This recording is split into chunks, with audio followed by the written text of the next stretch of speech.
Cette semaine, le biathlon fait étape à Oberhof en Allemagne pour la 4e manche de la Coupe du Monde. Des classements assez serrés sur les différents formats du biathlon. On va donc voir ça aujourd'hui pour cette 4e manche de Coupe du Monde.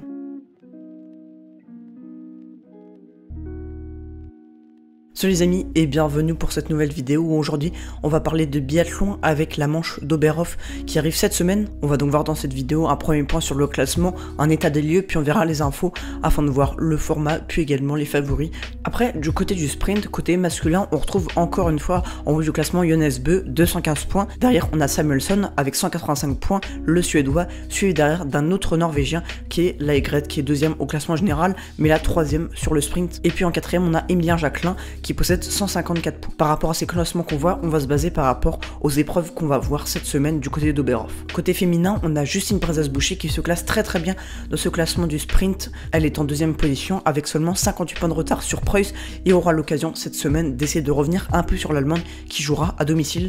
Côté poursuite masculine, une nouvelle fois, c'est Jonas Bö qui est encore en tête. Cette fois, on a Emilien Jacquelin qui est 2e, puis encore Laegret et juste derrière Samuelsson en 4e position. Le 5e est un Français et c'est Eric Perrault qui possède 104 points. Du côté de la poursuite allemande et pour les supporters allemands cette semaine qui verront leurs 2 premières de ce classement de la poursuite, à commencer par Preuss logiquement, puis Voigt derrière. Elles sont séparées de 15 points. Les deux Allemandes seraient très intéressées d'agrandir cet écart devant leur public pour ouvrir cette étape de Coupe du Monde. Et puis enfin derrière, on a un beau trio français avec Julia Simon 3e, 120 points, suivi de Lou Jean Monod, 113 points, et un peu plus loin, on a en 5e position, un peu plus loin en termes de points, on a Jeanne Richard qui se retrouve avec 82 points. On va faire un point sur les relais mixtes, où ça en est au classement. La Suède mène la danse avec 155 points, suivi juste derrière de l'équipe de France qui est très bien placée avec seulement 5 points de retard sur les Suédois. Les 3e et ferments du podium sont les Norvégiens, suivis derrière de l'Allemagne, de l'Autriche. On aura donc 2 relais ce week-end, ils seront très intéressants pour ce classement. Pour continuer cette présentation d'Oberhof, on va voir quelques infos et actualités avant de s'attarder plus au format, à commencer par l'Italienne Lisa Vitozzi qui repousse son retour. En effet, victorieuse du gros globe de cristal l'an passé, Lisa Vitozzi qui est toujours blessée au dos repousse encore donc son retour à la compétition. Ça a été annoncé par la fédération italienne que Vitozzi ferait l'impasse donc sur cette étape d'Oberhof à un mois des mondiaux de biathlon. On espère pour elle qu'elle va pouvoir revenir le plus vite à la compétition puisque c'est vraiment une biathlète très intéressante à voir et qui amène beaucoup de spectacles à chaque fois qu'elle est sur la piste. Un petit point également sur la sélection française qui concerne notamment le clan féminin. L'équipe de France a donc communiqué logiquement ses compositions avant l'étape d'Oberhof et pour cette étape, on n'a pas de changement. Le seul changement notable, c'est celui de l'équipe féminine où Sophie Chevaux descend et est rétrogradée en IBU Cup, ce qui représente le circuit secondaire du biathlon. Et donc en conséquent, elle est remplacée dans le groupe A par Paola Botté. Et ça fait quand même bizarre de plus voir Sophie Chevaux, elle qui est donc bien installée à 25 ans dans cette équipe de France, elle n'a plus quitté le groupe A depuis la saison 2022-2023. On va donc espérer que ça se passe bien pour elle et qu'elle pourra rebondir le plus vite possible. Et puis c'est une information un peu plus triste malheureusement, c'est Chloé Chevalier, la biathlète française qui a décidé de mettre un terme à sa carrière. Elle l'a annoncé via son Instagram à l'âge de 29 ans, elle fait donc une croix et rentre les skis définitivement. Elle qui avait lancé sa carrière en 2012, elle avait pris notamment 105 départs en Coupe du Monde de biathlon et puis avait également participé à 3 victoires à des relais féminins et avait terminé à la 6e place du classement général de la Coupe du Monde en 2020. La raison, c'est que notamment Chloé Chevalier elle a vécu un hiver 2023-2024 très compliqué. Elle avait notamment été atteinte d'une maladie qui est une mononucléose et donc tout c'est plus compliqué pour elle. Après être redescendue dans le circuit secondaire du biathlon, elle avait annoncé faire une pause il y a un an de ça, en janvier 2024, sur le biathlon. Elle était classée 3e du général du circuit secondaire, mais finalement elle décide de mettre un terme à sa carrière. On part donc maintenant sur le format de cette étape de Coupe du Monde d'Oberhof. Donc ça va s'étendre du 9 au 12 janvier 2025, à commencer le 9 janvier à 14h20 par le sprint féminin. Ce sprint aura pour distance 7,5 km. Le vendredi, on aura le droit aux homologues masculins pour le sprint sur 10 km. Et puis le samedi, on aura 2 courses à commencer à 12h30 par la poursuite féminine sur 10 km et ensuite à 14h45 la poursuite masculine un peu plus longue sur 12,5 km. Et pour clôturer cette belle étape, le dimanche, on en parlait un peu avant, on aura 2 relais mixtes à commencer par le relais mixte on appelle ça, avec 2 participants à 12h20, puis on aura également à 14h30 le relais mixte 4 x 6 km. Un programme qui s'annonce très intéressant, sans mass start, mais qui va annoncer un grand spectacle, notamment le dimanche, où on aime toujours forcément forcément les relais, c'est jamais joué dans ces relais, et donc ça sera très intéressant à suivre. Si on passe maintenant aux favoris, et bah forcément sur le sprint, si on se bat pour le classement, forcément Johannes Beu sera parmi les plus grands et les plus favoris de cette étape. Il va pouvoir marquer de nombreux points, notamment dans ce qui concerne les sprints et puis la poursuite également, tout comme l'Aigred qui aura pour but d'accentuer son avance encore plus sur Emilien Jacquelin au général. Pour le sprint, il ne faudra pas oublier également Martin Huldahl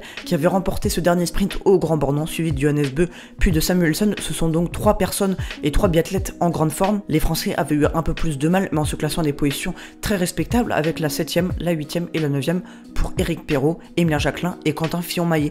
Donc ces 3 Français là seront peut-être les plus en jambes, peut-être, on verra ce que ça donne, mais auront donc pour but et pour objectif de performer, et ils auront leur mot à dire sur cette étape et pour le moment sur le sprint déjà d'Oberhof. On rappelle que pour réussir une belle poursuite, il faudra d'abord faire un beau sprint, comme on vient de le voir avec les favoris, où on a plusieurs noms qui se dégagent, et forcément Johannes Beu qui avait remporté la poursuite au Grand Bornand avant la fin de cette année 2024, et bien sera encore l'un des favoris, mais Éric Perrault et puis Emilien Jacquelin également avaient terminé 2 et 3e, des places vraiment excellentes et qui pourraient récidiver, puisque Éric Perrault n'avait terminé qu'à 27 secondes et sans faute au tir. Emilien Jacquelin lui en avait fait seulement 2, un 18 sur 20, et donc c'est ce qui va être très intéressant. Si nos Français performent, il y aura de nouvelles places à aller chercher sur le podium, et moi je les vois bien une nouvelle fois récidiver, notamment pour Éric Perrault et puis Emilien Jacquelin.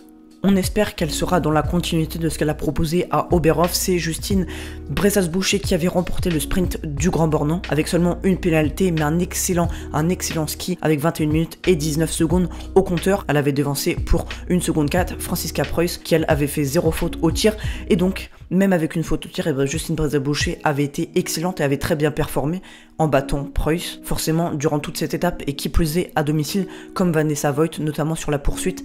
Et bien ces deux-là, ces deux Allemandes seront à surveiller de très près, elles seront parmi les favorites sans aucun doute. Pour revenir à Justine Bressas-Boucher, j'espère qu'elle pourra continuer dans cette belle lancée et récidiver une nouvelle victoire sur ce sprint d'Oberhof qui aura lieu ce jeudi à 14h20 pour les femmes. Et puis ce n'est pas un hasard si Preuss et Voigt, les deux Allemandes, sont dans les 2 premières de ce classement de la poursuite féminine, puisqu'elles avaient terminé 1re et 3e. Preuss avait largement dominé avec seulement une faute et 29 minutes passées sur la piste. Elle avait battu pour 27 secondes Julia Simon qui avait fait 2e et qui avait été très en jambes avec 2 fautes au tir.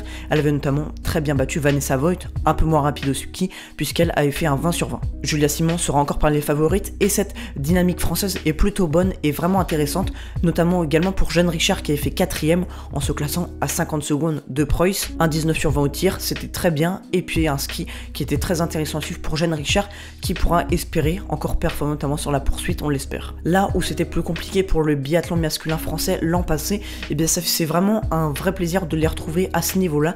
Les bleus sont très intéressants. Éric Perrault, Emilien Jacquelin, Fabien Claude, Quentin Fillon-Maillet, sans oublier des biathlètes comme Antonin Guigonnet par exemple. On espère que donc ils pourront briller, et puis la France, forcément on l'a dit, 2e à 5 points de la Suède, aura pour objectif ce dimanche de reprendre la place de leader du classement des relais mixtes. On espère que la France pourra très bien batailler avec la Suède, et jusqu'à la fin de saison ça va être très intéressant de suivre ce mano à mano, sans oublier la Norvège qui a de très bonnes armes pour lutter dans ces relais mixtes. Voilà les amis pour cette vidéo biathlon et la 4e étape d'Oberhof qui va arriver du 9 au 12 janvier.